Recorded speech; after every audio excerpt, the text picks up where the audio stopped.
Buenas tardes, volvemos con nuestro espacio Echamos una partida, dedicado, como saben, al mundo de los videojuegos. ¿Quién más y quién menos se ha acercado alguna vez a aquellos salones recreativos llenos de videojuegos arcades como Tetris, Bomb Jack, Ghosts and Goblins, Green Beret o el incombustible Space Invaders? Bueno, pues forma parte del imaginario colectivo de muchos de nosotros y de nosotras, aunque por desgracia estos salones recreativos han caído en desuso y ya prácticamente no se ven. Y los que se ven, pues ya no son lo que eran, a excepción de algunos románticos que han querido revivir esa sensación en pleno siglo XXI y con esos recreativos de antaño, ¿no? Pero eso ahora mismo está muy limitado, hay ciertos lugares en nuestro país, pero no son muchos, sinceramente.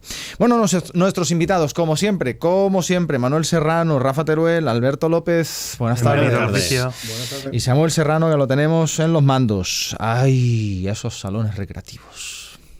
¡Qué momentos, eh! Qué dinerillo nos hemos dejado. Qué dinerillo. ¿Cuántos 5 duros, eh? La de veces que nos han robado en la puerta. Bueno, tú eres grande. Yo era pequeño. A mí no me robaban porque no tenía ni un duro. Físicamente. Bueno, ¿qué recuerdos tenéis de aquellos salones recreativos? Porque, Alberto, había tela en Jaén, ¿eh? Tela. Capital, ¿eh? No, vamos a los 97 municipios de la provincia. Menciónalo rápidamente. Pues en Jaén había bastante recreativo. Nombre y sitio. Así que no me voy a entretener mucho y voy a hablar rápido. Voy a hacer un listado de todos los recreativos que había, por lo menos la mayoría. Los recreativos tan conocidos: recreativos CJ en la calle Bernabé Soriano, recreativos Campana en la calle Campana, recreativos Gran Eje al principio de la avenida Andalucía, recreativo Europa en la avenida Andalucía número 66, recreativo Engelberg en la senda de los Huertos, recreativos Talento en la calle Nueva, recreativos París, calle Hermanos Pinzón, recreativos Fénix, Federico Mendizábal, los grandes recreativos Zafiro en la avenida Andalucía número 13, los recreativos más modestos pequeñitos que estaban en el barrio de Peña de Ceci, que se llamaban recreativos Urban en la calle Gran Capitán. Luego había otros pequeños recreativos en la calle Santo, en el barrio de la Alcantarilla, en la calle Fuente Don Diego. Luego estaban también los Randep, que estaba en la calle Núñez de Balboa. Y luego estaban los muy conocidos Pepón, en la calle de Hurtado de los Arroyos 12, ahora al lado de Casa Pepón, el bar que todavía sigue, pues en los bajos estaba ahí esos recreativos. Luego estaban también los conocidos, los recreativos Peña Feci, que son los Peñas, que en la calle que ahora se llama Pintor Rodríguez de la Torre, y los conocidos recreativos Moisés, en el Paseo de la Estación, donde habíamos dejado mucho dinero también. Y luego estaba también los recreativos al principio Millán de Priego, que se llamaban recreativos Madrid. Luego los recreativos Las Palmeras, que estaba lo que ahora se llama la Glorieta Lola Torres. Y por último, los muy conocidos recreativos Los Batallas, que estaban en la avenida Ejército Español. Y Alberto, ¿qué recuerdos tienes de aquella época? Recuerdos buenísimos. Es que es mi adolescencia en esos recreativos. Sitio donde iba, como hemos hablado en otros programas, a sociabilizar. Sitio de décadas, directamente no hacía falta quedar con los amigos porque no tenían móviles. Por entonces simplemente sabías que era sábado por la tarde, te ibas a los recreativos y ya te encontraba algún amigo allí, no hacía falta. Nada más que el sábado por la tarde, Rafa, Manolo. Todos los días. Por favor, yo estaba allí. Salías del instituto y tenías uno enfrente. ¿Qué recuerdos tenéis de aquella época, Rafa, Manolo? A mí ya me pilló un poquito más crecidito, ¿sabes? Ya en la época de salir un poco más, con un poquito más de dinero. Y yo, evidentemente aunque no tuviera dinero un día entre semana, porque el dinero para salir lo guardaba más para el fin de semana, yo me pasaba por allí porque por eso lo que he dicho es que amigos siempre encontraba alguno. Siempre. Entonces pues, te pasaba por yo era muy de CJ. Y claro, pues estaba allí de tarde, lo mismo que veía cómo jugaba uno, te fumaba un cigarrillo en la puerta o allí dentro, porque en esa época se fumaba. Los primeros cigarritos, no los tomábamos allí. Hablaba, escondido y no te veía nadie. No, en esa época no había una ley para prohibir el consumo. No, digo, por tus familiares. Es más, la arcade recordáis que tenían su pequeño cenicero. Sí, claro. Vaya que sí. Manolo, ¿y tus recuerdos? ¿Cómo son? Mis recuerdos, pues igual, mis recuerdos muy social, de decir, oye, todos los sábados en los CJ a las 8, y sabes que, bueno, entre 8 y 8 y media. El CJ era el que triunfaba, sí, ¿no? por la zona. Vale, es que por una la de zona. Baeza y tiene lo suyo de Baeza. Era de San Pablo, pero claro. Pero de todas formas, era uno de los más grandes. Hasta que luego abrieron el Jaiyan, era uno de los más grandes que había aquí en Jaén. Además, estaba aquí en la calle Campana. Y en la calle Campana, no, en Bernabé Soriano. En Bernabé Soriano, enfrente del cine sí. Cervantes. Y claro, lo que ahora es No, arriba San Patri, no, el Mangas Verdes. Mangas Verdes. Y claro, la zona que tenía subía un poquito y tenía las tascas. Enfrente tenía el hay cine. una cuña ahí buena, a San Patrick y a Mangas Verdes, ya nos pueden dar dinerico. Y entonces, pues, es un sitio donde quedabas. Tú sabías que da igual a la hora que salieras, que tenías tu media hora en la que los compañeros los tenías ahí y jugar. Es decir, ¿dónde voy? O estoy solo, es decir, o voy a salir, no he pillado a nadie, estoy solo, venga, pues voy a ir un rato. Y al final siempre acabas pillando, siempre venía alguien, siempre venía un conocido. Y como dice Alberto, sociabilizar. Yo allí he llegado a tener un amigo, conocerlo allí en los recreativos, coincidir que él tenía también un Spectrum y dejarnos, irme yo a su casa, venirse a la mía, y una persona que yo en su día, Vicente que se llamaba, o se llama supongo, no lo conocía de nada. Y conocerlo allí, de coincidir que nos gustaba a los dos la misma máquina, y estar jugando y venga, vamos a echar una partida de dos, venga, te echo una mano, venga. ¿El que jugaba o el que iba al lado a mirar? No, yo era el que agobiaba jugaba. mientras jugaba. A mí también me gustaba mirar, cómo echaba la partida. Y además, aprender todos los trucos que hacía al lado. Sobre la mesa, Manolo, es una cuestión que tenía aquí apuntada y que me parece que es importante porque era un punto social. Era donde conocíamos a gente, donde hacíamos buenos amigos e incluso donde se iniciaban algunos amores, ¿no? Allí en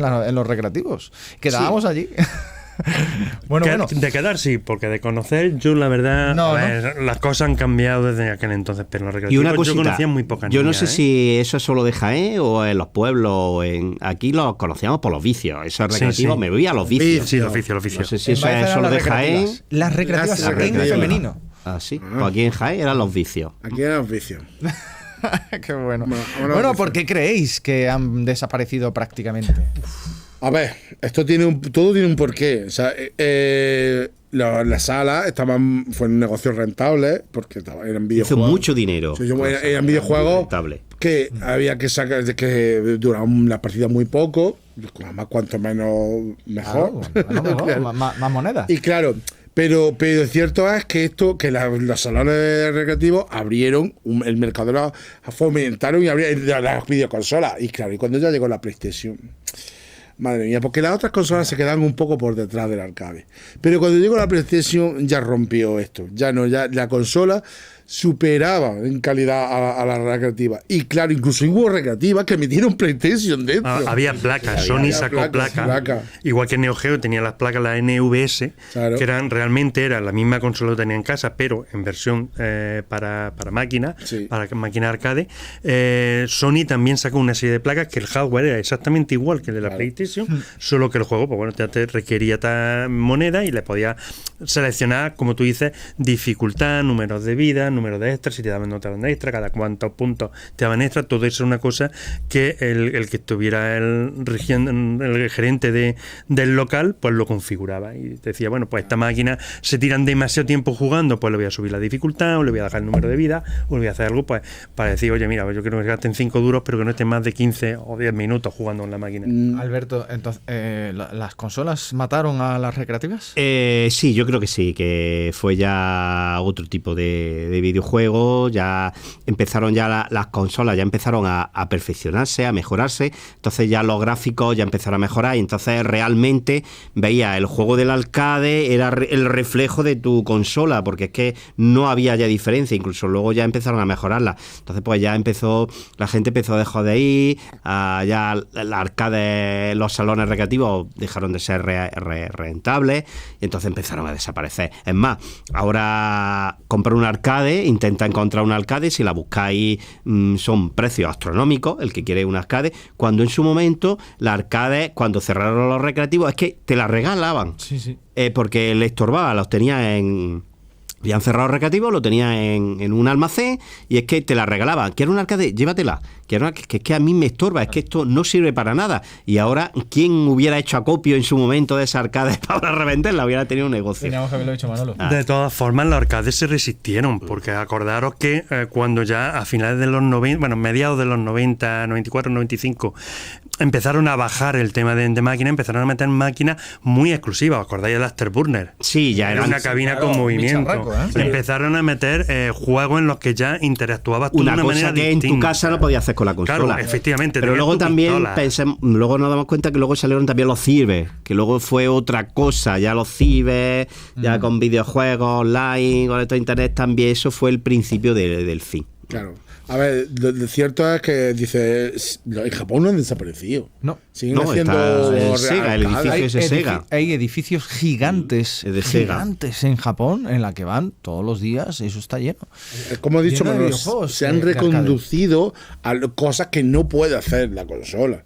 ¿Sabes? Y ojo ahí.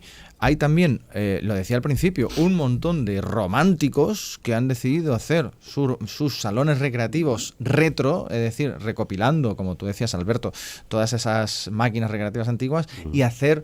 Son sitios muy, muy contados en España, por desgracia, pero hay sitios donde hay gente que tiene tanto amor hacia recreativas que ha hecho el mundo que esos mueve, salones. Y esos salones recreativos remasterizados, por decirlo de alguna forma, están siempre llenos de gente. Siempre quieren ir y de hecho hay muchas veces que no pueden ni siquiera comprar entrada porque están agotadas, ¿no? Sí. Entonces hay un cariño, un amor todavía hacia las recreativas.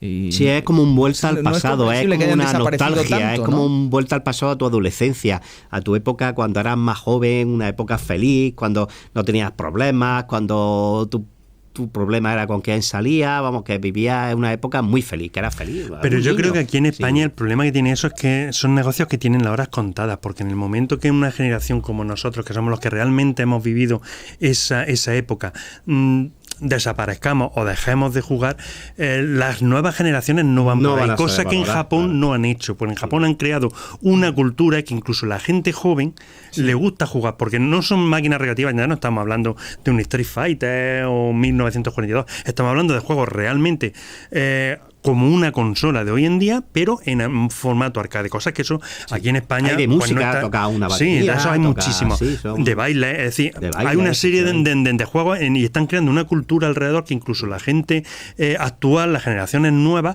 la van a perpetuar porque van a ir. Aquí en España no, aquí en España se cortó pues con la llegada, ya te digo, de las pocas máquinas que había un poquito más interactivas, típicas estas de sentarte que parecían un coche o las Afterburner y tal, y ya después de eso ya desapareció, ya no había máquinas de movimiento. Creo que sí, aquí en Jaén había un salón que tiene unas máquinas estas de bailar o algo de eso. Creo yo recordar algo de eso aquí, pero es lo más que se llegó, por lo menos yo creo que es lo más que se llegó, por lo menos por la zona de aquí del sur. Cosa que en Japón no. En Japón están sacando continuamente y son la misma gente, los mismos, en este caso, niños, no tan niños, jóvenes, los que van a jugar a un videojuego. Pues lo mismo lo juegas en tu casa, o lo mismo que te vas a una cafetería a tomarte un café, o te vas al cine a ver una película, pues te vas a un salón de esos y te tiras allí una hora jugando, pues con tica, que es como es allí, vas con tica y vas jugando. ¿Creéis que en la provincia de Jaén tendremos en algún momento la suerte de tener un revival de este tipo? Unas recreativas, como decían en mi pueblo, unos vicios. Está complicado. Es difícil. Yo me pesa, no por pero yo no lo montaría. Yo como empresario, por lo mismo que te he dicho, no lo montaría. Porque no hay cultura... Si me dices hace 10, 15 años, te digo, mira, todavía quedamos gente... Pero hay jóvenes que todavía siguen jugando al Mario o al Tetris, no sé. Pero no te dan... Yo creo que no te dan suficiente como para montar un negocio así. A ver, una cosa que no se dice es que el videojuego de arcade funcionaba con una parte económica, que también nos obligaba a nosotros a mejorar para no gastar más. Y eso, en las reconversiones que se ha hecho, ya se ha perdido, porque yo pago una entrada y me tiro jugando lo que quiera. Claro. Y no consigue el mismo efecto. No es el mismo efecto. Es decir, tengo 100 pesetas por entonces para 4 partidas y tengo que espabilar porque como... Esa emoción. Es el riesgo, ¿no? Claro, esa emoción es lo que hacía que funcionaba bien la sala. Claro, eso se lo cargó las consolas completamente. Pero es que en día... No, aunque eso es lo que les da la vida, nos duele tener que poner un dinero cada vez que se va una partida. Entonces, claro, son dos intereses que chocan. Entonces, para que te guste de verdad, te tienen que doler. Entonces, claro, eso no lo queremos.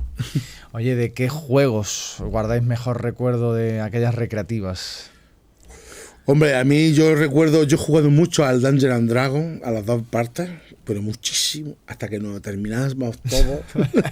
Allí con la máquina, que estaba en una pantalla muy grande, jugaba a 4 jugadores.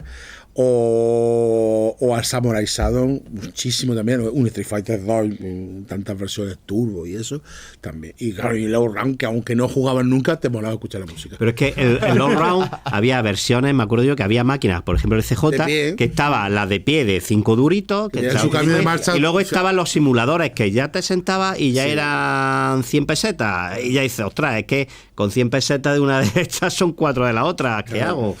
Y luego, por ejemplo, el CHQ era también. uno que, qué bueno. Sí, es muy bueno. Se molaba mucho. Y no solo recreativas, porque en lo que son los vicios teníais también, yo te digo teníais porque yo no era de jugar, pero teníais vuestro futbolín también. o teníamos los pinball. Claro, yo, por ejemplo, era un enamorado de los pinball de Williams. Yo la familia Adam, el Star Wars que estaba en el Fenix, es decir, yo era un enamorado de esos juegos. Ya no están con el pinball es un arte. Sí, los Williams, el diseño de un pinball, de la bola del...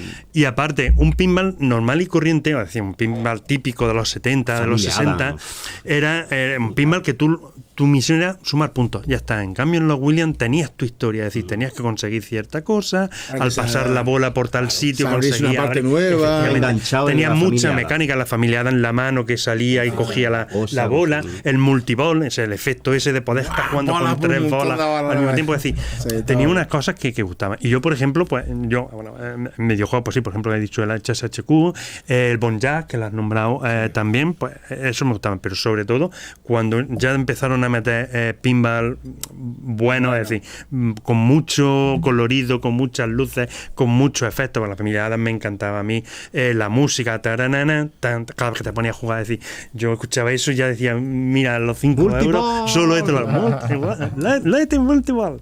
Y a mí me encantaba. ¿Y tú, Alberto, con qué juegos te quedas de aquella época? Pues yo me quedo, por ejemplo, con el Tetris, con el Pac-Man. Oye, es que eso es muy clásico. Y bueno, apuestas a seguro. Mortal Kombat, con esa banda sonora, esa música que te ponía ya con ganas de el Street Fighter 1. Space Invaders. Claro. O sea, luego me acuerdo yo que en el Pepón había uno muy básico que era Asteroid. El Asteroid. Que lo tenían a 5 pesetas, creo. No era ni a 25, era 5 pesetas. Entonces, bueno, era un juego muy básico. Recreativas en los bares, ¿eh? Bien, sí, también. Muy fácil encontrar. El Tetris era el más fácil de encontrar. También. Por ejemplo, mi experiencia con las consolas, bueno, con los recreativos y las arcades no fue yendo a unos arcades, a unos vicios. Fueron yendo al bar con mi padre, porque íbamos al bar con nuestros padres, íbamos a hacer allí, decía, papi, dale 5 duros. Y teníamos allí nuestra maquinilla y echábamos...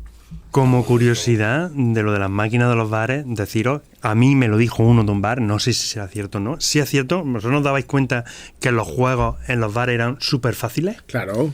Para dejar al niño más tiempo, claro. Que el padre tranquilamente pudiera pedirse sus 2 o 3 rondas sin que el niño lo molestara. Eso es un truco, claro, si lo pongo a nivel más bajo para que el niño se tire aquí un montón y para tirar cada vez. Claro que sí. Bueno, pues no me lo habéis preguntado, pero yo me acuerdo del Rastan, del New Zealand Story y por supuesto, también. Siempre eterno Ghosts and Goblins. Bueno, que no tenemos tiempo para más, que ya no hemos pasado. Manuel Serrano, Rafa Teruel, Alberto López, muchísimas gracias, que ratico más bueno. Gracias. La semana que viene los vicios. La semana que viene vamos a hablar de términos videojuegos y también de los eSports.